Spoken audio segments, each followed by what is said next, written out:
We, the people of India. നമ്മൾ ഇന്ത്യയിലെ ജനങ്ങൾ. আমরা ভারতের জনগণ. आम्ही भारताचे लोक. हम भारत के लोग. आम्ही भारतार लोके. ਅਸੀਂ ਭਾਰਤ ਦੇ ਲੋਕ. नाम इंडिया मक्कल. हम भारत के आवाम. आम्ही भारतार लोकসমূहे.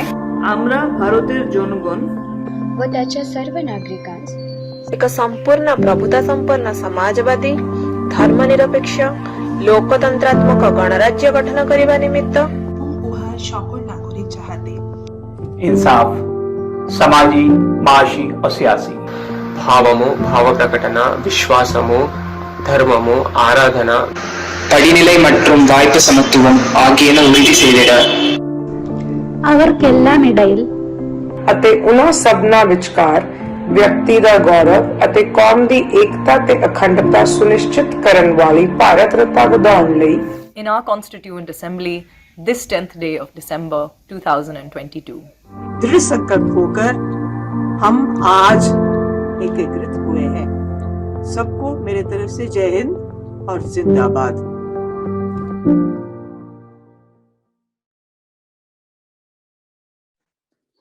जिंदाबाद सभी को।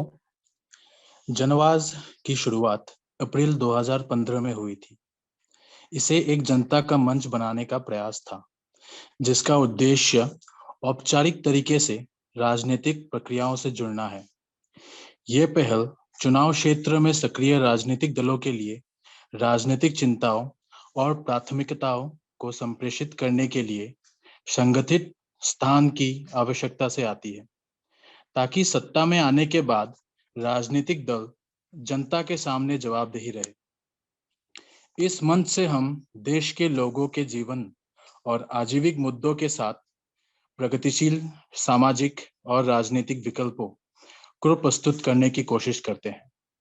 इस मंच ने हमारे संविधान के दो मुख्य आधार, जो अपने नागरिकों को सामाजिक राजनीतिक स्वतंत्रता और समानता और भौतिक कल्याण को प्राप्त करने का मौका देती है, यानी राज्य नीति निर्देशक सिद्धांत अथवा directive principles of state policy और मौलिक अधिकार अथवा फंडामेंटल राइट्स को अपनाया है। मैं शुभम विश्वास जन आवाज की तरफ से आप सभी का इस कार्यक्रम में स्वागत करता हूं। जिंदाबाद।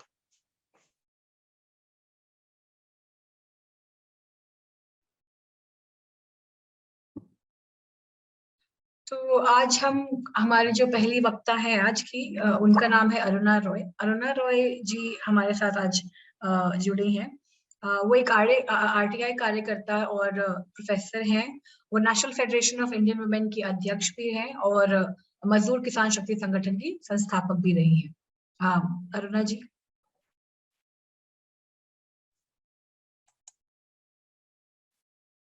आज मुझे बहुत खुशी है कि हम 100 लोग इकट्ठे हुए हैं और आशा है और भी लोग जुड़ेंगे और जुड़ने का मौका भी मिलेगा। हम लोग मिलकर आज उस ग्रंथ का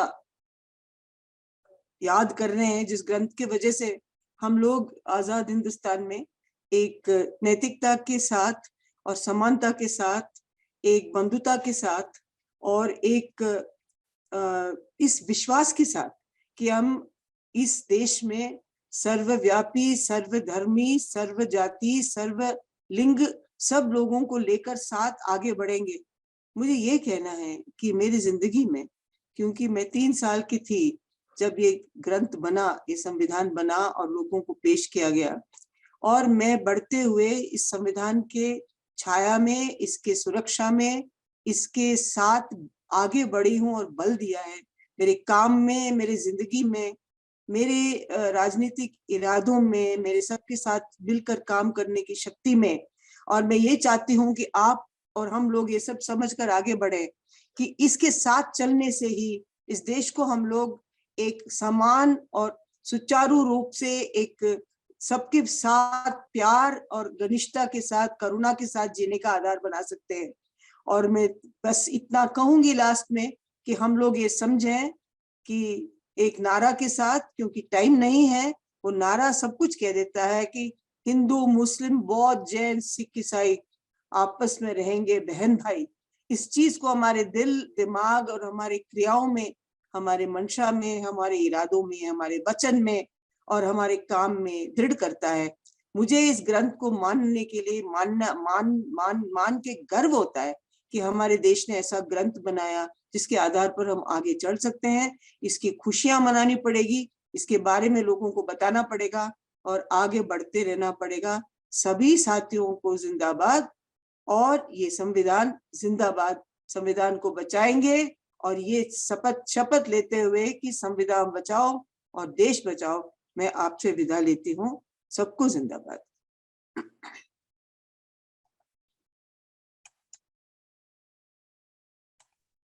धन्यवाद अरुणा जी। अब हम हसीना जी से अगले वक्ता की तरफ की ओर चलते हैं। हमारे अगली वक्ता हैं हसीना जी। हसीना जी एक नारीवादी कार्यकर्ता हैं और विवाह कलेक्टिव की संस्थापक भी रही हुई हैं और उन याचिकाकर्ताओं में से हैं जिन्होंने 2017 में 3 तलाक को खत्म करने के लिए काम किया था। तो हसीना जी, आप प्लीज अपने आप को अनम्यूट कर लीजिए।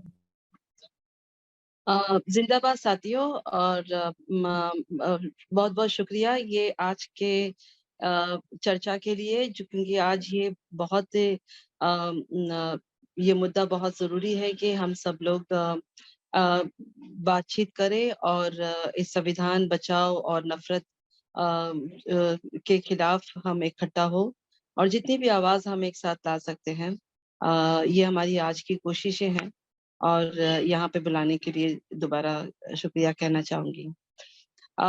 मेरे लिए और हम सब के लिए एक संविधान एक बहुत ही मायने रखती है, और ये मायने इसलिए रखती है क्योंकि संविधान में कई सारे ऐसे आर्टिकल्स और ऐसे मूल्य है जहाँ पे ये कहते हैं कि हर इंसान को अपना एक बुनियादी अधिकार है, अपने तरीके से जीने, खाने और रहने का अधिकार है, अपने बातों को खुले तरीके से रखने का अधिकार है, और आप पढ़ना चाहें, अपना काम करना चाहें, आप अपना धर्म को माने ना माने, हर तरीके से हमको इस संविधान ने अधिकार दिए हैं। और ये अधिकार हम बहुत ही मेहनतों के साथ, बहुत ही संघर्ष के साथ इस अधिकारों को हम पालन करते हैं, हम फॉलो करते हैं। लेकिन हम देख रहे हैं कि आज के दौर में जो हमें संविधान ने जो हक दिए हैं, अधिकार दिए हैं, जो सुरक्षा दिए हैं, हम देख रहे हैं कि वो सुरक्षा और वो जो सिक्योरिटी जो है वो हमसे बहुत दूर होती जा रही है।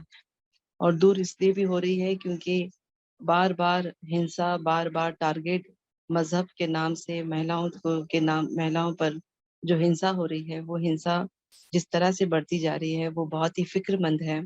और इसलिए ये जरूरी है कि सरकारों को और सरकार की एजेंसियों को हम अकाउंटेबल बनाए, जो हमारे संवैधानिक जो मूल्य है उसके बेस पर सरकार को एक जिम्मेदार बनाने की और वजह पूछने की ये बहुत जरूरत है। और इसलिए भी जरूरत है क्योंकि आज हम लगातार देख रहे हैं कि अल्पसंख्यक समुदाय हो, दलित हो, मुसलमान हो, LGBT ग्रुप्स हो, इन आदिवासी ट्राइबल्स हैं, हर तरीके से अल्पसंख्यकों के ऊपर एक अलग अलग किस्म का हिंसा, एक अलग अलग किस्म की भेदभाव जो है वो बढ़ती जा रही है। और उस भेदभाव में औरतों की हालतें सबसे ज्यादा बदतर होती जा रही हैं। औरतें खुले तरीके से अपने हक और हुकूक के बारे में बात नहीं कर पाती हैं। अगर समाज में औरतों को खुले तरीके से बात करने का मौका नहीं मिलेगा और सरकार उनकी सुरक्षा नहीं करेंगे, तो वो अपने भी समुदाय के अंदर वो उनकी औरतों की हालतें और भी बदतर हो सकेगी। और ये हमारी जिम्मेदारी है कि हम इसके ऊपर कोशिश करें कि संवैधानिक विचारधारा से ना कि सिर्फ सरकारों को लेकिन समुदाय को भी एक जिम्मेदार बनाने की कोशिश में रहें। आज मैं आपसे जब बात कर रही हूँ तो पिछले 2-3 दिन से लगातार आप सब जानते हैं कि राजेंद्र सच्चर कमेटी की रिपोर्ट 2005 में जब बाहर आई और उस रिपोर्ट ने कहा था कि मुसलमानों की जो सोशो इकोनॉमिकल और एजुकेशनल जो सिचुएशंस है वो SC/ST के बराबर है और उसके तहत हमें हमें 15 प्लान मिला, हमें कई सारी स्कीम मिली, हमें मैट्रिक और पोस्ट मैट्रिक के स्कीम्स मिले। लेकिन अभी मौलाना आज़ाद स्कीम जो माइनॉरिटी कम्युनिटी के लिए है, वो प्री मैट्रिक स्कीम जो है वो उसको खत्म करने की कोशिश जारी है, उसको बंद करने की कोशिश जारी है। आप सभी जानते हैं कि मुसलमान समाज जो है वो इस सोशो इकोनॉमिकल लेवल पर और कई तरीके के पिछड़ापन है और जिस किस्म का कम्युनल वायलेंस मुस्लिम कम्युनिटी के अगेंस्ट में हो रहा है, उससे और भी बुरी हालत में मुसलमान फेस कर रहे हैं। और उसके बीच में आज ये सरकार ने जो बच्चे पढ़ाई कर रहे हैं, जिनको बहुत ही छोटा अमाउंट 1000 रुपए उनको मिलते थे, जिससे वो अपना थोड़ा बहुत स्कूल पे अपनी शिक्षा की मदद उनको मिलती थी, आज वो स्कीम को बंद करने की कोशिश में है। तो ये जो संविधान ने हमें जो अधिकार दिए हैं, लेकिन हमें वो नजर नहीं आते हैं। हमें वो नजर नहीं आते हैं हमारी निजी जिंदगी में, हमें वो नजर नहीं आते हैं स्कूल में, सड़कों पर, घरों में, अपने समुदाय में, हमें काम की जगह पर वो नजर नहीं आते हैं। तो हम संविधान बचाव के साथ साथ में हमें ये भी कहना पड़ेगा कि संविधान को जिम्मेदार उसको ज्यादा मजबूत करने के लिए सरकारों की, मीडिया की और जुडिशियल सिस्टम की भी रिस्पॉन्सिबिलिटी होनी चाहिए। हम बार-बार ये देख रहे हैं कि जो कोर्ट के फैसले आ रहे हैं, उस कोर्ट के फैसले में भी सरकार का दखल बढ़ता जा रहा है। आखिर एक अल्पसंख्यक व्यक्ति, एक अल्पसंख्यक इंसान जो है, वो यकीन भी करे तो किस पर करे? अगर वो कह रहे हैं कि संविधान हमारा है, तो संविधान हमारा है तो वो दिखना चाहिए हमें। वो हमें कोर्ट में नज़र आना चाहिए, हमारी आवाज़ को मीडिया में दिखाई देना चाहिए, हमारी किताबों में नज़र आना चाहिए। हमारी निजी ज़िंदगी में हमको उसकी सुरक्षा नज़र आनी चाहिए। अगर आप एजुकेशन के करिकुलम में अपने सारी जो मुस्लिम के कॉन्ट्रिब्यूशंस है, हिस्ट्री है, उसको आप खत्म करोगे तो आप एक नए आप समाज को क्या दिखाना चाहते हैं कि मेजॉरिटेरियन अथॉरिटी कम्युनिटी जो है वो अपनी आइडियोलॉजी को थोप कर आप बाकी अल्पसंख्यकों के जो हिस्टोरिकल कॉन्ट्रिब्यूशन है आप उसको खत्म कर रहे हैं। तो ये असंवैधानिक विचार जो है इसके विरोध में हमें बात करने की जरूरत है। मीडिया में जिस किस्म की इमेजेस, जिस किस्म की भाषा और जिस तरह की जिस तरीके के डिस्कशंस होते हैं, वो मुस्लिम समाज की सुरक्षा के से ज्यादा उसको खतरनाक और उसको और भी बनाया जाता है, जिसका हम सड़कों पर, ट्रेनों में, बसों में देखते हैं तो वो एक टेरराइजिंग का माहौल नजर आता है। मीडिया की विचारधारा जो है वो इतनी खतरनाक होती जा रही है कि वो एक राह चलते हुए इंसान का एक माइंडसेट तैयार करता है कि कैसे मुसलमानों पर हमला किया जाए। तो ये भी हमें देखना पड़ेगा कि अगर संविधान ने जितने जो हक दिए गए हैं, अगर वो हमारी रोजमर्रा की जिंदगी में नहीं मिलते हैं तो औरतें जो है बार बार अपने हक और अधिकार के लिए अपने परिवार में लड़ती है, अपने समुदाय में लड़ती है, अपने समाज से लड़ती है और वहां पर उसे बार बार उसे रोकने की, टोकने की कोशिश जो होती है, तब जाके वो कोर्ट जाती है, तब जाके वो मीडिया में जाती है। लेकिन वहां पर भी मीडिया और कोर्ट में जो उनकी आवाजों को सुनने के बजाय उनके नाम का और उनके मजहब का, उनके नाम का और उनके मजहब, उस जिस मजहब से है उसके नाम का एक जो फायदा उठाया जाता है, जो क्रिमिनलाइज करना, जैसे कानून बनाना और उनको टेरराइजिंग करना और उसको जिस तरह से उछाला जाता है, उससे मुस्लिम समाज की औरतों को उससे कोई फायदा नहीं मिलता। एग्जाम्पल के तौर पे 3 तलाक का मामला। 3 तलाक हमारे लिए यह असंवैधानिक प्रैक्टिस थी, लेकिन सरकार ने उसको ट्रिपल तलाक क्रिमिनलाइजेशन बिल लाया। हम जानते हैं कि ये बिल्किस बानो जो एक बहुत ही हिंसात्मक कम्युनल वायलेंस को लेकर वो लड़ी, लेकिन कोई भी अपोजिशन पार्टी जो है वो कोर्ट में नहीं गई, बल्कि सारे कार्यकर्ता गए, एक्सेप्ट जो गए वो भी इंडिविजुअल लेवल पे गए। तो हमारे पास हमारी जो अपोजिशन पॉलिटिकल पार्टीज हैं, वो भी इस सरकार के हिंदुत्ववादी एजेंडा को लड़ने के लिए पूरी तरह से तैयार नहीं है। और सिर्फ जन आंदोलन की ताकतों से हम इस देश के संविधान को बचाने की रुझान और सोच हम रखते हैं। तो हमारे सामने ये चुनौतियां हैं कि हम पॉलिटिकल जो पार्टीज हैं, जो भी हमारे साथी दोस्त जिनके साथ हम जितनी भी हम मतभेद के साथ भी हम साथ में रहते हैं, उन राजनेताओं को भी हमें, राजनीतिक दलों को भी हमें सेंसिटाइज करना पड़ेगा। और खास करके जाति और मजहब जो अल्पसंख्यक समुदाय है उनके मामले में हमको ज्यादा सेंसिटाइज करना पड़ेगा। और आखिर में अपनी बात खत्म करती हूँ। नैन्सी, आपने मुझे 5 मिनट दिया, आप मुझे रोक सकती हैं जब भी। आखिर में अपनी बात खत्म करती हूँ कि मुझे लगता है कि संविधान बचाओ, लेकिन संविधान बचाओ में मुसलमान, दलित समुदाय, आदिवासी समुदाय, इनका जो सबसे बड़ा जो संख्या है, हमेशा हम देखते आ रहे हैं कि हमेशा उन्होंने संविधान को लेकर सड़कों पर आके अलग अलग तरीके से अपनी सेक्युलरिज्म और अपनी सिटीजनशिप राइट्स को लेकर बात की गई है।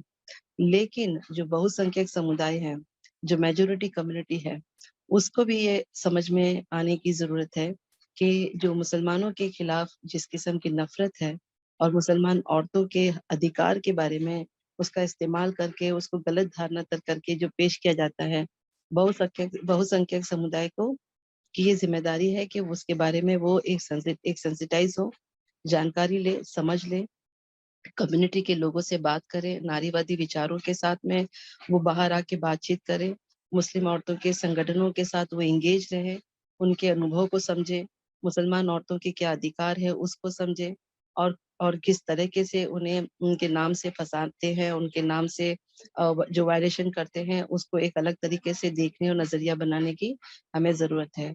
अगर ये सारी चीजों के ऊपर हम भी और हमारा समाज भी और जो अपोजिशन दलें हैं वो भी अगर एक साथ आके काम करते हैं, तब जाके हमें ये कहने के लिए बहुत गर्व और फक्र लगेगा कि संविधान जो है वो हमारे सबके लिए है। वरना ये कागज का टुकड़ा हमें हमारे सड़कों पर और हमारे घरों में जो हमारे जो अनुभव आता है वो बिल्कुल उससे अलग।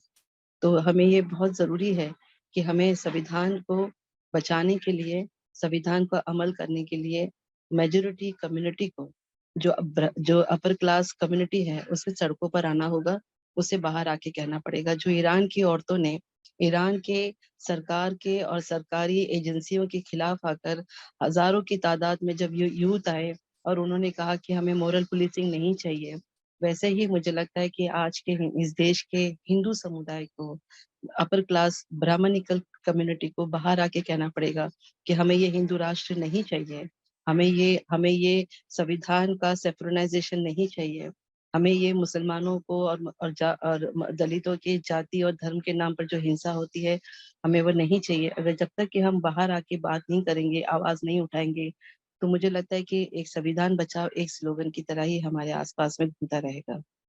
मैं अपनी बात यहाँ पे खत्म करती हूँ। बहुत बहुत शुक्रिया। धन्यवाद हसीना जी आज हमारे साथ जुड़ने के लिए। अब हम अपनी अगली प्रस्तुति की तरफ बढ़ेंगे। ये अगली प्रस्तुति लांगा समुदाय से गायक जो है उनकी तरफ से है। रेत की टीलों से घिरे रेगिस्तान के बीचों बीच बसा बरनावा एक ऐसा गांव है जहां पश्चिमी राजस्थान के लंगा संगीतकार अपने संरक्षकों के लिए रहते और गाते रहे हैं। गांव में सारंगिया लंगों के लगभग 400 परिवार हैं जो सिंधी सारंगी के साथ साथ अन्य वाद्य यंत्र जैसे कि अलगोजा, खरताल, ढोलक बजाते हैं और सूफी लोक और पारंपरिक राजस्थानी गीत गाते हैं।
करती हूँ। मेरा नाम अंजलि कुमावत है, मैं बगरू से बिलोंग करती हूँ और आज का मेरा टॉपिक है बंधुता।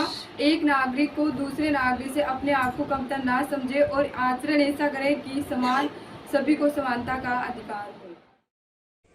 जिंदाबाद। मैं फिजा मुमताज़ डॉक्टर ए बी बालिका मेमोरियल ट्रस्ट से। आज हम संविधान हमारे लिए क्यों आवश्यक है इस विषय पर चर्चा करेंगे। किसी भी देश को सुचारू रूप से चलाने के लिए संविधान का होना आवश्यक है। बिना संविधान के हम अपने मौलिक अधिकारों को प्राप्त नहीं कर सकते। संविधान सभी के लिए बराबर है, चाहे वो किसी भी जाति, धर्म या किसी भी लिंग का हो। संविधान लचीला है, समय आने पर इसे बदला भी जा सकता है। संविधान का होना हमारे लिए बहुत महत्वपूर्ण भूमिका निभाता है। Thank you.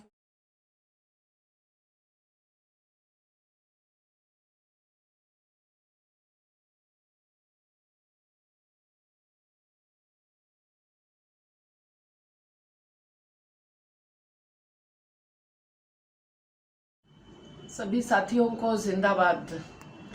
आप जब जनतंत्र के लिए लड़ रहे हैं और देश में जब जनतंत्र कुचला जा रहा है तो संविधान भी कुचला जा रहा है।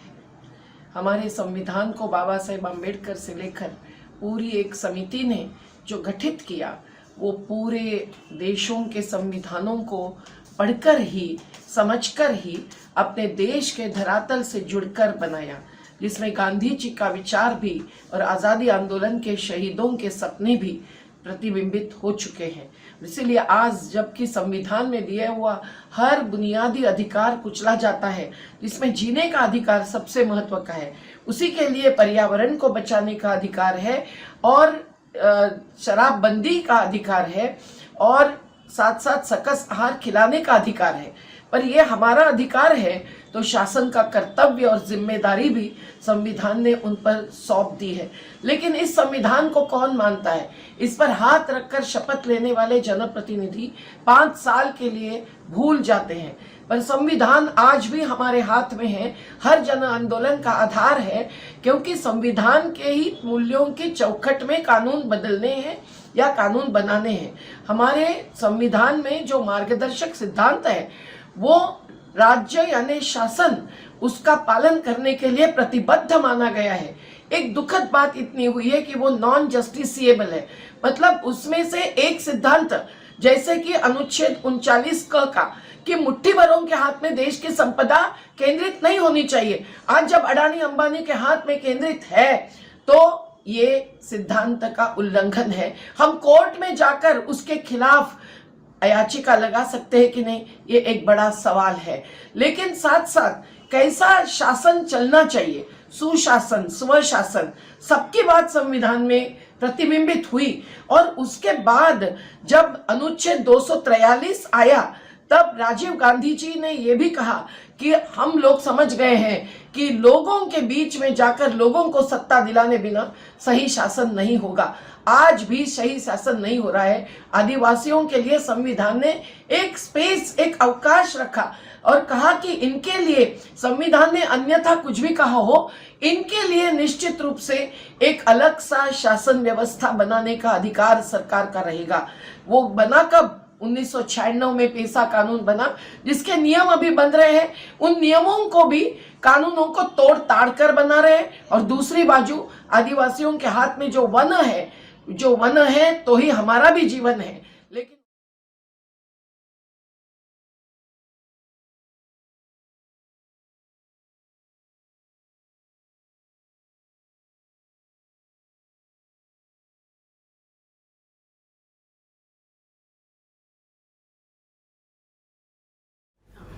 uh, 1950 में भारतीय संविधान लागू हुआ है। उसमें उसका उद्देश्य है सभी नागरिक को न्याय, समानता, बंधुत्व और स्वतंत्रता को बढ़ाने के लिए है। ये बाबा साहब और अन्य लोग मसौदा समिति सदस्यों ज़्यादातर अल्पसंख्यक संघर्ष लोगों के लिए उन्नति के लिए इसको प्रावधान दिया है। हम खास रूप में अनुच्छेद 15 को देखते तो वो किसी के नागरिक के साथ भेदभाव ना करने के बारे में बात करता है। किसी नागरिक के साथ लिंग, जाति या धर्म के भेदभाव केवल करने के लिए मना है। मगर आज भी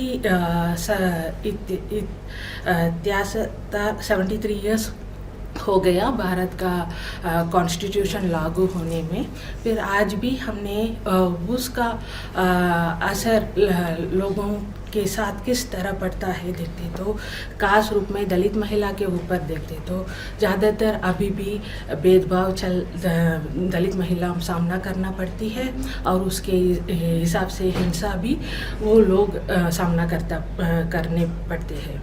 मगर मेनली हमने देखते तो आज भी 90% के दलित महिला सफाई कर्मचारी का काम पे लगा हुआ है और इस तरह भेदभाव के साथ साथ कभी भी अपना बुनियादी मानवाधिकार के लिए उन्हें लड़ाई भी करना पड़ता है। वो कोई भी हो, पानी लेना है, ज़्यादातर उन्हें सार्वजनिक स्थल नल से और कुआं से लेना तो आज भी उसको बहुत संघर्ष करना पड़ता है।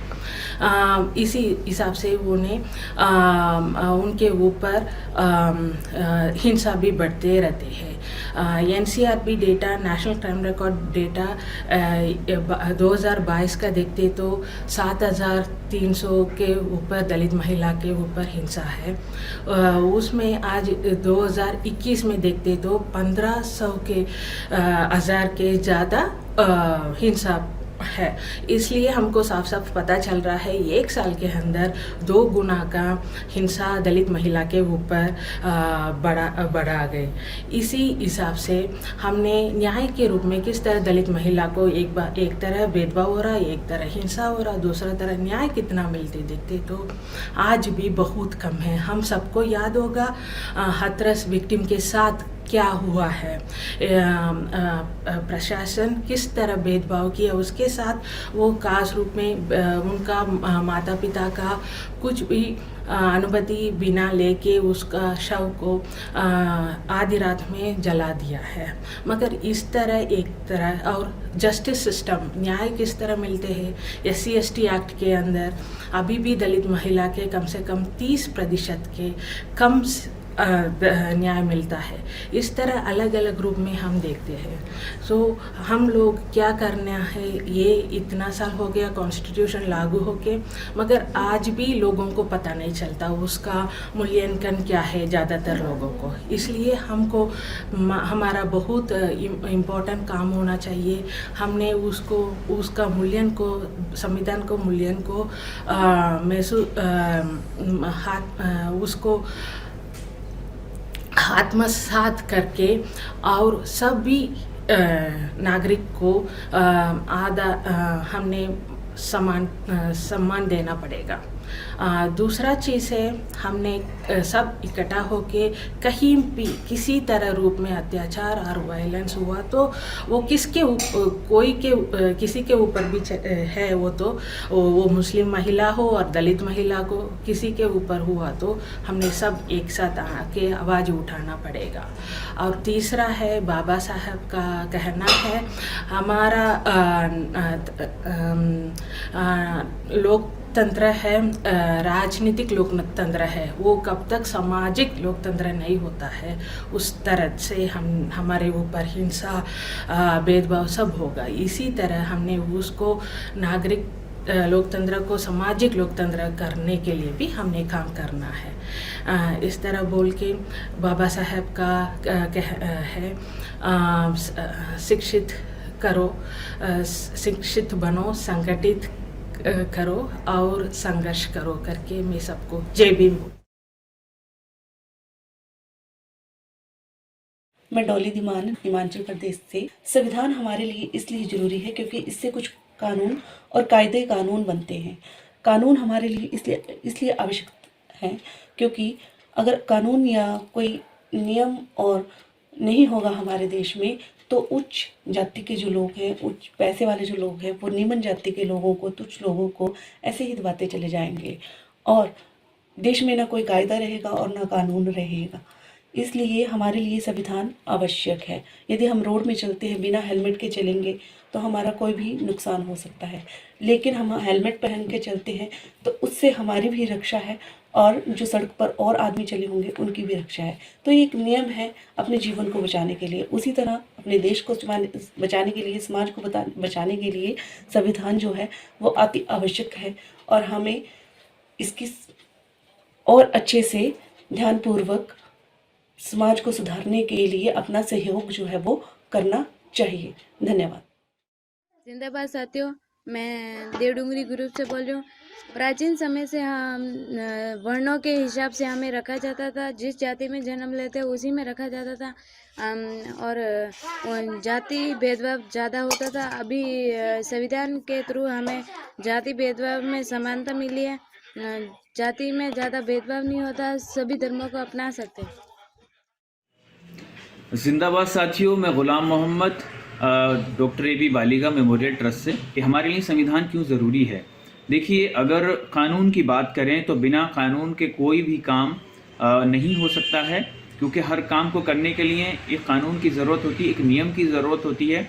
इसीलिए जो इंडियन कॉन्स्टिट्यूशन है वो एक फादर ऑफ लॉ है, जिसके तहत सारे कानून बनाए जाते हैं। साथ ही साथ जो ज़िंदगी को जीने का जो तरीक़ा है, हर इंसान को पूरा हक़ मिले, आज़ादी मिले, सबको न्याय मिले और हमें अलग अलग चीज़ें संविधान के अंदर समाहित की गई हैं, जैसे फंडामेंटल राइट्स हो सकते हैं, directive principle of state policy हो सकते हैं, या इसके अलावा सभी धर्मों के हिसाब से, सभी कम्युनिटीज़ के हिसाब से उसके अंदर प्रोविज़न्स डाले गए हैं, जिनको हम आर्टिकल की शक्ल में देखते हैं। तो संविधान के बगैर हमारा देश नहीं चल सकता है, इसीलिए हमारे लिए संविधान बहुत अहम है, बहुत ज़रूरी है। और मैं उम्मीद करता हूँ और कामना करता हूँ कि हम लोगों को संविधान के जो भी प्रोविज़न्स हैं, जो भी आर्टिकल्स जो हमें आज़ादी देते हैं, या जिस तरीके से हमें सपोर्ट करते हैं, उनके तरीके से हमें सारे हक़ मिलें, सारी आज़ादी मिले, न्याय मिले, यही मैं कामना करता हूँ। Thank you.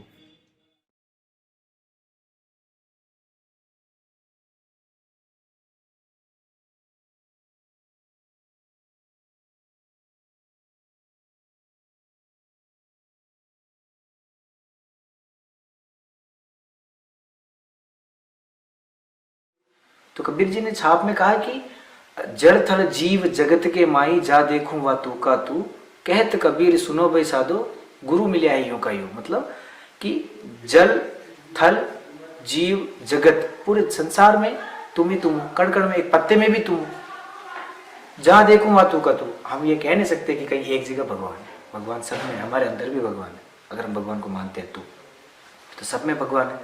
लेकिन कोई भगवान ये नहीं कहता कि आप मेरे नाम पर लोगों को मारो, या मेरे नाम पर एक धर्म से दूसरे धर्म के प्रति ऐसी हिंसा करो। जहाँ हमारे देश की बात आती है, हमारे देश में हमारा एक संविधान बना हुआ है। संविधान में ये लिखा है कि हमारा जो देश है वो एक पंथ निरपेक्ष देश है। पंथ निरपेक्ष से तात्पर्य है कि निरपेक्ष मतलब किसी भी पंथ को मानने वाला नहीं है। हम पर्टिकुलर जो एक व्यक्ति विशेष है वो तो किसी धर्म विशेष को मान सकता है, उसको आज़ादी है। लेकिन कैसी आज़ादी? किसी की गरिमाओं को ठेस पहुंचाए बिना। हम किसी की भावनाओं को ठेस नहीं पहुंचा सकते। मैं किसी को ज़बरदस्ती ये नहीं बोल सकता आपको कि आप बोलो जय श्री राम। मेरा धर्म मुझे ये नहीं सिखाता, या मेरा भगवान मुझे ये नहीं कहता कि मैं जबरन आपसे बुलवाऊँ। आप जिस पंथ को मानना चाहते हो मान सकते हो, मैं जिस पंथ को मानना चाहता हूँ मैं मान सकता हूँ। किसी के साथ में कोई ज़बरदस्ती नहीं है, जो हमारा संविधान भी कहता है। लेकिन व्यक्ति विशेष तो मान सकते हैं, लेकिन हमारे सरकार का कोई धर्म नहीं होगा। वो सभी हमारे भारत को एक विश्व गुरु मानते हैं। विश्व गुरु का मतलब ये है कि ये सभी का गुरु है। और ये भारत देश ऐसा है जिसमें सभी धर्म, हिंदू, मुस्लिम, बौद्ध, जैन, सिख, ईसाई, सभी लोग, सभी धर्म, सभी पंथ के लोग यहाँ पे निवास करते हैं और सभी मिलजुल के रहते हैं एकता से। जो हमें ये सिखाते हैं कि हमें एकजुट होकर के रहना है, हमें किसी से कोई विवाद नहीं करना है। जो भी विवाद होगा हम बैठ के सुलझेंगे, लेकिन हिंसा तो किसी भी चीज़ का वो निर्णय है ही नहीं। हिंसा से कुछ भी निकलने वाला है। अगर हम वो ढाई आकर प्रेम के सीख जाएंगे, आज हमारे देश में सब जगह वो ढाई आकर की जरूरत है। बिल्कुल सही। तो हमें सब जगह प्यार की सम्मान जनाने की जरूरत है। आइए हम ले चलते कबीर के उस भजन में। इनका भेद बता मेरे अब दूसाबत करनी करता क्यों। इनका भेद बता मेरे अब दूसाबत करनी करता क्यों। नारी फूली जगत के माई, नारी फूली जगत के माई, दादे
You were reading the preamble of the Constitution, though I always keep telling my young friends, you know, there are a few pages beyond that in the Constitution worth reading also.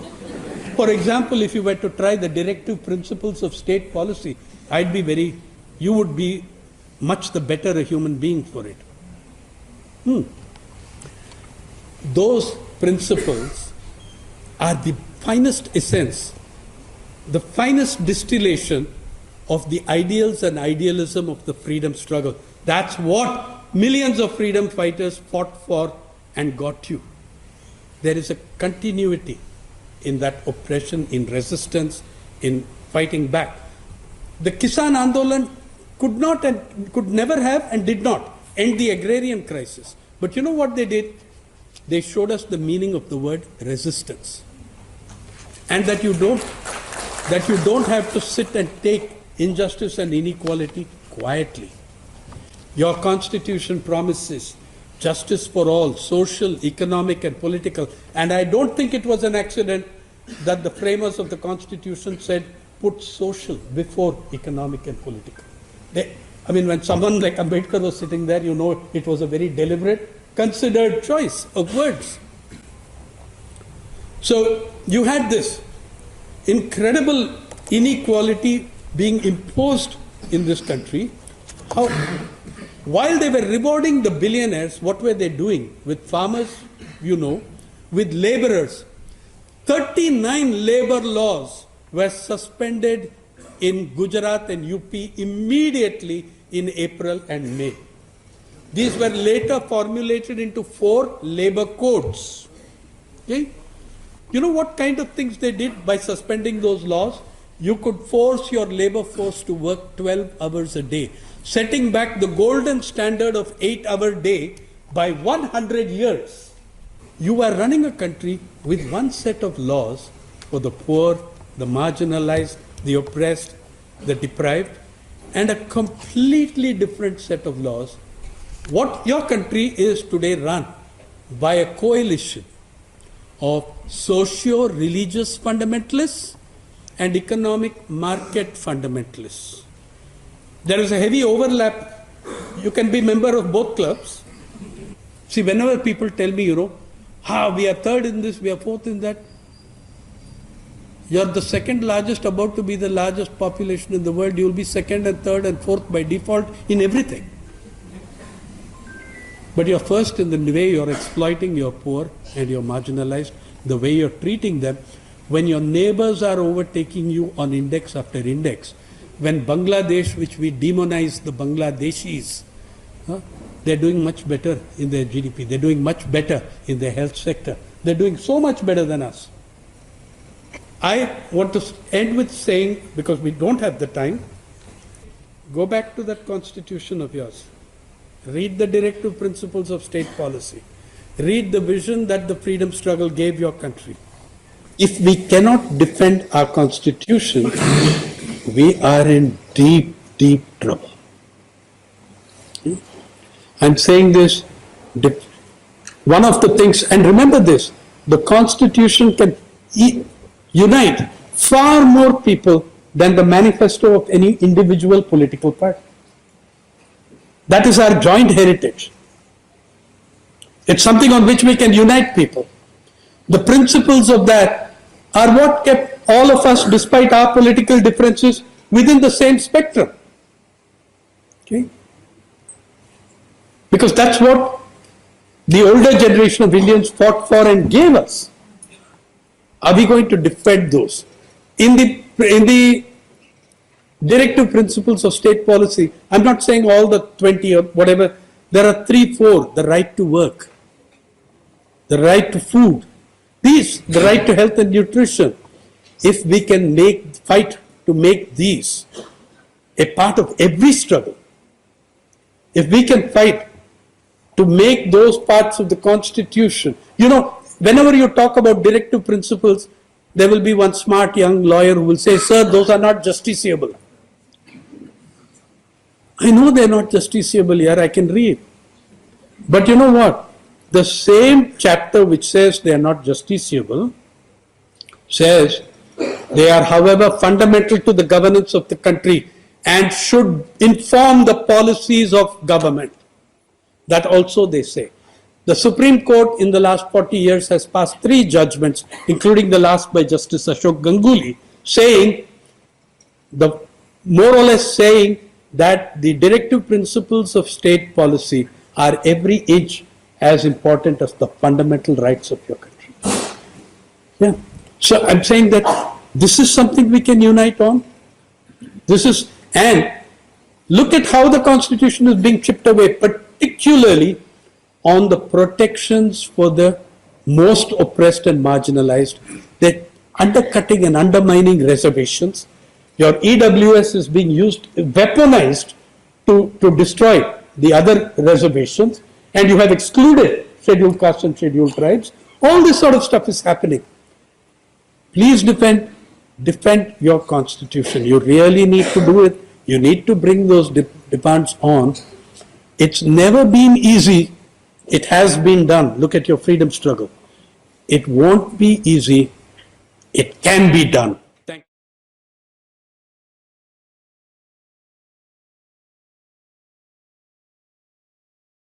जिंदाबाद। मैं Saina doctor A.V. Baligha memorial trust की तरफ से हमें जो विषय दिया गया था, संविधान हमारे लिए क्यों ज़रूरी है। संविधान हमारे लिए ज़रूरी है क्योंकि संविधान किसी भी देश के कानून व्यवस्था को दर्शाता है। संविधान लोगों को समानता का अधिकार प्रदान करता है तथा संविधान के चलते हम लोग आज स्वतंत्र रूप से अपने देश पर जीवन बिता रहे हैं संविधान हम किसी भी तरह का कोई क्राइम अगर कोई करता है तो उसके लिए रोक लगाता है, इसलिए संविधान हमारी ज़िंदगी में बहुत आवश्यकता है किसी भी देश के लिए। धन्यवाद। नमस्कार, मेरा नाम अखिलेश है और मेरे अनुसार संविधान इसलिए ज़रूरी है क्योंकि अगर संविधान नहीं होगी तो अराजकता फैल जाएगी और अराजकता किसी को भी आज के समय में पसंद नहीं है। साथ ही साथ हमें ये भी सोचने की ज़रूरत है कि अगर हमारा संविधान हमें समानता, स्वतंत्रता जैसी मूल्य को हमें नहीं प्रदान करेगा तो हम जीने की कल्पना भी, एक आशावादी जीने की कल्पना भी नहीं कर सकते।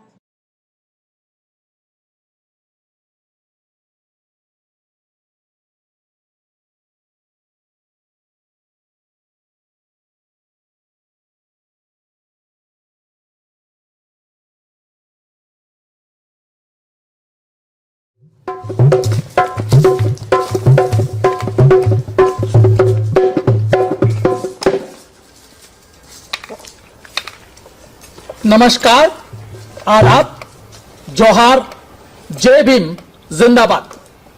मेरा नाम है जोखिम चाचा और मेरी उम्र होती है तकरीबन 365 साल। 365 साल बहुत लंबा अरसा है। मैंने बहुत सारे बदलाव देखे, विज्ञान का बदलाव देखा, हमारी यात्रा पहिए से हवाई जहाज तक पहुंची। राजनीतिक बदलाव देखे, राजा और बादशाहों का राज देखा, अंग्रेजों का राज देखा, गांधी जी का आंदोलन देखा, बहुत लोगों का संघर्ष देखा आजादी की लड़ाई के लिए, देश को आजाद होते हुए देखा, भारत का संविधान बनते हुए देखा। यूं ही नहीं बना हमारे देश का संविधान। बाबा साहब भीमराव अंबेडकर की अध्यक्षता में तकरीबन 200 से 250 लोगों की एक कमेटी बनी। देश भर से अलग अलग जगहों से महिला पुरुषों को इसमें जोड़ा गया, सबकी राय ली गई और पूरे देश के हित में हमारे भारत का संविधान बनकर तैयार हुआ। 26 नवंबर 1949 को यह संविधान बनकर तैयार हुआ और 26 जनवरी 1950 से हमारे देश में लागू हो गया। तो यूं मानिए कि 26 नवंबर हमारे संविधान का जन्मदिन है। तो आइए हम संविधान के जन्मदिन पर आपको दिखाते हैं छोटी सी लघु नाटिका।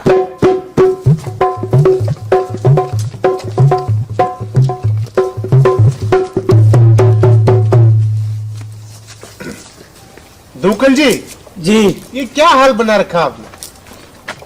अरे आज हमारे संविधान का दिन है, 26 नवंबर है जी। आज संविधान दिवस है और इतने सालों बाद भी आपकी ये हालत। देखिए हालत की तो काय बात क्यों कि रेवा के लिए घर नहीं है साहब, हाँ, और खाबा के लिए भी फोड़ा पड़े और बाने खाने के लिए जमीन नहीं है और बच्चों के लिए शिक्षा नहीं है। तो भगवान की कृपा है जी, जो भगवान दे रही तो ठीक है। वो ठीक है, भगवान को अब मानो ना मानो वो आपकी इच्छा है, भगवान की कृपा है या नहीं है। लेकिन ये जो आप बातें बता रहे हो, संविधान ने जो ये अधिकार दिया है आपको, जो रहने के लिए घर नहीं है, खाना नहीं है, कपड़ा नहीं है, ये सब संविधान ने आपको अधिकार दिया कि ये सब चीजें आपको मिले। न्याय समानता सबके लिए हो, ये हमारे संविधान ने हमको अधिकार दिया है। और लीजिए। अजी आप समानता की बात तो कर रहे हो, पर आपने कभी महिलाओं के बारे में सोचा है कभी? हाँ, महिला और पुरुष में कितना भेदभाव है, बेटा और बेटी में कितना भेदभाव है। और मैं आज की अभी की बात देख लो कि सीट तो मिलती है महिलाओं को और राज करते हो आप पुरुष। हाँ, सरपंचों के चुनाव में देख लो आप। तो मैं तो ये कहती हूँ कि सबको न्याय और समानता मिलना बहुत जरूरी है। बहुत बढ़िया बात कही आपने, बिल्कुल सभी को न्याय समानता मिलना चाहिए। बाबूजी आप समानता की बात तो कर रहे हो, लेकिन एक बात मैं भी कहना चाहती हूँ जी, कि हमारे भारत देश में रहने वाले लोग चाहे किसी पंथ को माने या किसी पहनान को पहने, लेकिन उनको आजादी होना जरूरी है। और भारत देश में वो कहीं भी जात के कमा के खाने की उनको भी आजादी होनी चाहिए। सही बात है, बिल्कुल आजादी सबको होनी चाहिए। सही बोला आपने आजादी की बात। पर मैं एक बात कहना चाहता हूँ कि एकता और समानता होनी चाहिए सब में, चाहे हिंदू हो या मुस्लिम धर्म से हो या बौद्ध धर्म से, किसी भी धर्म के लोग हो, आपको धर्म के किसी को भी माने, पर लेकिन सबको एक एकता ऐसी और समानता ऐसी होनी चाहिए, एक परिवार जैसी। सही बात है, चाहे किसी भी धर्म से हो, किसी भी जाति से हो, लेकिन हम देश में रहते तो एक परिवार की तरह एकता होनी चाहिए। सही बात कह रहे हैं। लीजिए पकड़िए आप। आपने एकता की बात बताई, ये बहुत अच्छी बात है, लेकिन भाईचारा होना बहुत जरूरी है। इसमें अखंडता और बंधुता होगी तो देश बहुत मजबूत होगा। सही बात है भाई, देश में अगर हम रह रहे हैं तो अखंडता और बंधुता और भाईचारा हमें होना बहुत जरूरी है।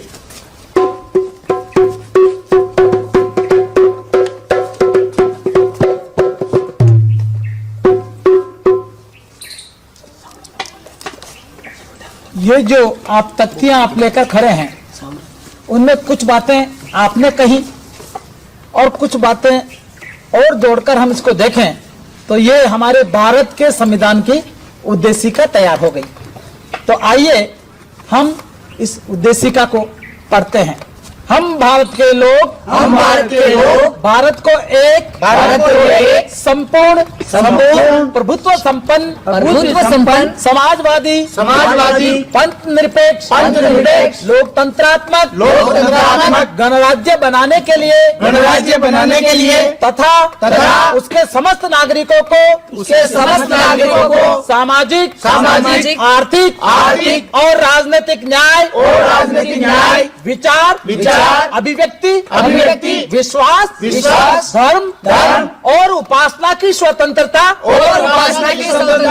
प्रतिष्ठा और अवसर की समता प्राप्त कराने के लिए तथा उन सब में व्यक्ति की गरिमा और राष्ट्र की एकता और अखंडता सुनिश्चित करने वाली बंधुता बढ़ाने के लिए दृढ़ संकल्प होकर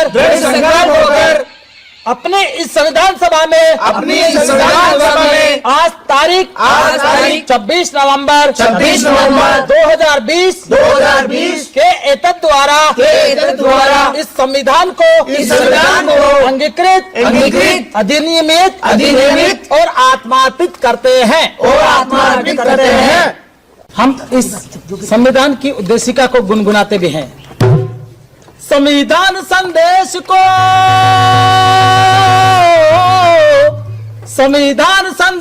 को दिल से अपनाएंगे, हम भारत के लोग देश का मान बढ़ाएंगे, हम भारत के लोग देश का मान बढ़ाएंगे। रंग रूप भाषा और वेश रीत पंथ हो भले अनेक, रंग रूप भाषा और वेश रीत पंथ हो भले अनेक, मतभेद तो भी हो एक, लोग यहाँ पर हो सब नेक, मतभेद तो भी हो एक, लोग यहाँ पर हो सब नेक। लोगों के लिए लोगों से बना लोगों का अपना प्यारा देश, लोगों के लिए लोगों से बना लोगों का अपना प्यारा देश। हम न्याय समानता आजादी बंधुता लाएंगे, हम भारत के लोग देश का मान बढ़ाएंगे, हम भारत के लोग देश का मान बढ़ाएंगे। हिंदू मुस्लिम जैन बौद्ध सिख ईसाई भी हम हैं, हिंदू मुस्लिम जैन बौद्ध सिख ईसाई भी हम हैं। आस्तिक और नास्तिक सब भाई बहन से क्या कम है, आस्तिक या नास्तिक सब भाई बहन से क्या कम है। पहाड़ हो या मैदानी, जंगल हो या बर्फानी, पहाड़ हो या मैदानी, जंगल हो या बर्फानी, सागर या नदियों का पानी या फिर कोई रेगिस्तानी, सागर या नदियों का पानी या फिर कोई रेगिस्तानी। संविधान के मूल को हर वक्त बचाएंगे, हम भारत के लोग देश का मान बढ़ाएंगे, हम भारत के लोग देश का मान बढ़ाएंगे। गरिमा और समता का सपना पूरा करने की, गरिमा और समता का सपना पूरा करने की, क्या करना क्या नहीं करना ये बात समझने की, क्या करना क्या नहीं करना ये बात समझने की। राजनीति न्याय और रोजगार परखने की, राजनीति नीति न्याय और रोजगार परखने की, हो आजादी हो सबको अपनी बात रखने की, हो आजादी हो सबको अपनी बात रखने की। हम देश हित में बंधुता मजबूत बनाएंगे, हम भारत के लोग देश का मान बढ़ाएंगे, हम भारत के लोग देश का मान बढ़ाएंगे, देश का मान बढ़ाएंगे, देश का मान बढ़ाएंगे, देश का मान बढ़ाएंगे। तो बाबा साहब अम्बेडकर ने कहा था कि हम राजनीतिक समानता की बराबरी में तो एक मत और एक व्यक्ति होकर हम बराबर हो गए, परंतु हमें सामाजिक और आर्थिक समता भी लानी होगी, नहीं तो धुक्कल जी जैसे लोग हमारे देश में रहेंगे तो ये आर्थिक और सामाजिक और राजनीतिक समता नहीं मानी जाएगी। तो आइए हम सब देश में सामाजिक, आर्थिक और राजनीतिक समता आगे लाएं और हमारे लोकतंत्र को हम मजबूत बनाएं, नहीं तो लोकतंत्र को खतरा हो सकता है। संविधान अपनाओ, देश बचाओ, संविधान अपनाओ, देश बचाओ, संविधान अपनाओ, देश बचाओ। हमारा संविधान, हमारा अधिकार, हमारा संविधान, हमारा अधिकार, हमारा संविधान, हमारा अधिकार, हमारा संविधान, हमारा अधिकार।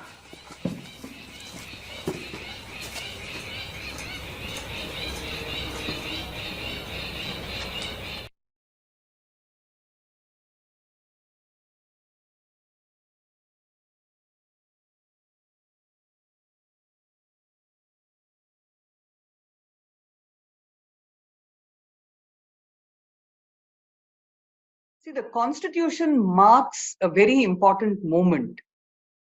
It's the point at which we transition completely from having been subjects of a colonial state to becoming the citizens of an independent country.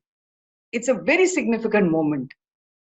So I just want to share one insight that a group of us who've been reading around legal theory, around the question of the thing about ideas. How do ideas get generated? Why do some ideas survive and other ideas fall by the wayside? How do ideas change? The same word begins to have different meanings at different points in time. So we are a small group of people who keep engaging with these issues. And we were looking at a book by Charles de Salvo called The Man Before the Mahatma.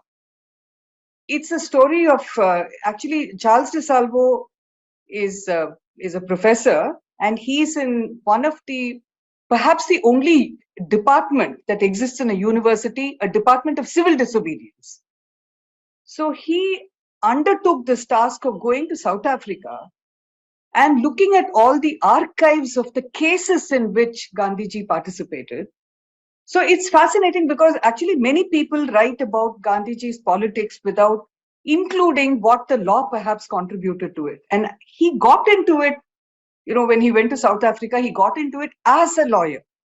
So this book makes extremely interesting reading because it talks about the journey of this man who went to England, studied the law, came back to India, tried to practice the law, and then went to South Africa as a lawyer for the rich merchants, and then ended up actually using his legal skills to try and develop the law in a way that would enhance the freedom of peoples. And in that case, his broader constituency was the people who had gone as labor from here and who belonged to the Indian community. So when he was doing that, you see, when you read the book, and it's a very interesting book, I think, we should all read it. It moves from case to case. What was the case that he first did? What did he do after that? So, for instance, the registration of laborers, that you must be registered for you to have a pass. In apartheid, it was not apartheid then. It was actually it was a white man ruling the black man and the brown man. So at that period, in the early 1900s, 1905, 1906 is when he started. Between then and 1913-14, when he kind of did his last cases in South Africa, he moves from understanding that law, the law, when you make a law, the colonialists were using, and those who were rulers were using the law as a tool, as an instrument to control people. So slowly, bit by bit, this man who had come with a certain faith in the law to practice the law, by 1913, he says, no, the law, you can't trust the state with the law because the state makes the law in the way in which it wants to control the people. People can't fight the law because you only have to go to court. And in the court, you find yourself in a bad place because the law is speaking against you. So slowly he realized that law is actually a measure of control. And like one of the students said, by the time he came back to India, Gandhiji left the law behind. And it's fascinating because when he came here, when we think of Gandhiji and the law, we think of two episodes. One is when there was that sedition trial where they were accusing him, they were charging him with sedition, and they punished him for sedition because he had published things that the colonial rulers in India at that time said should not be published. And he said, I won't say in his defense, he just told the court that this is a bad law and I can't follow it. If you think it is good law, you follow it. But this is bad law. And so he rejected the law. Then the next time we hear of it is in the Dandi March, where he said, you can't tax salt. What do you mean you're making a law to tax salt? So he made the statement by walking to break the law. That was his engagement with the law.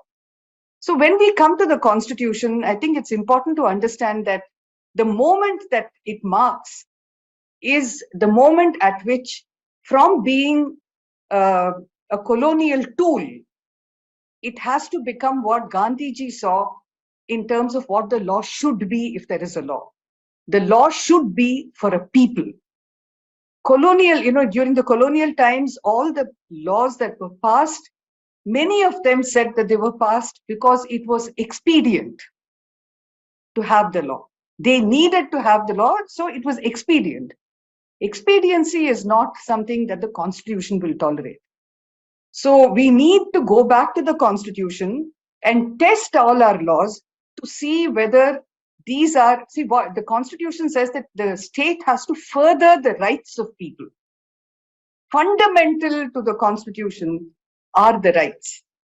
So all law has to be read in a way to make sure that it is not expedient, but that it is furthering the rights and lives of the people.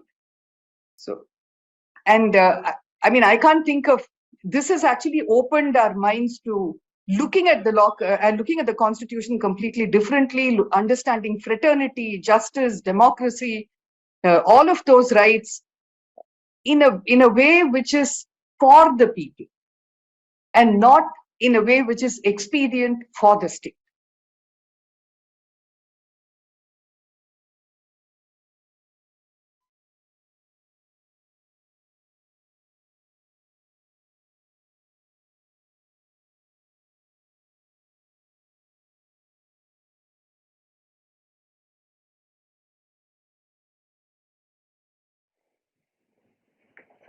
धरती मारो रे है, धरती मारो रे है, कितना महान कर जोरे करती हम रे के प्रणाम करू सब कर कल्याण कर जोरी करती हम रे के प्रणाम करू सब कर कल्याण जियता जिंदगी भर छुट्टी नहीं काम जाना मादिलाई से कधरू तुधे अंत विकल्याण जाना मदिलाई से कधरू तुधे अंत विकल्याण छोटे बड़े चैत पैत कर छोटे बड़े चटपट कर मती ले हिल मिल कर रहूं निभाई प्रेम करूं दान, बनो सब कोई निशान। हिल मिल कर रहूं निभाई प्रेम करूं दान, बनो सब कोई निशान। सिंधु कान्हो बुद्ध जतरा, सिंधु कान्हो बुद्ध जतरा, वीरी स भगवान। धरती धराम लगी दिलाई अपन जान, देखू भल बलिदान। धरती धराम लगी दिलाई अपन जान, देखू भल बलिदान। पढ़ा लिखा संग साथी, पढ़ा लिखा संग साथी बना तो महान। तब आवे झारखंड में नवा तो बिहान, तब लागी सुहान। तब आवे झारखंड में नवा तो बिहान, तब लागी सुहान। जिंदाबाद।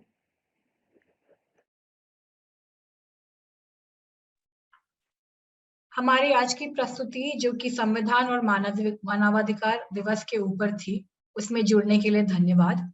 हमारे आज के वक्ताओं और संविधान की सांस्कृतिक अभिव्यक्ति को सामने लाने वाली प्रदर्शनियों का धन्यवाद। संविधान और संविधान की रक्षा और संवैधानिक मूल्य किसी भी मानवाधिकार को बनाए रखने के लिए बहुत महत्वपूर्ण है। हमारी संस्कृति में प्रेम, सद्भाव, समानता के मूल निहित हैं, जैसा कि प्रदर्शनों में दिखाया गया है। हम ये प्रस्तुति जन आवाज के YouTube चैनल और Facebook पर भी डालेंगे।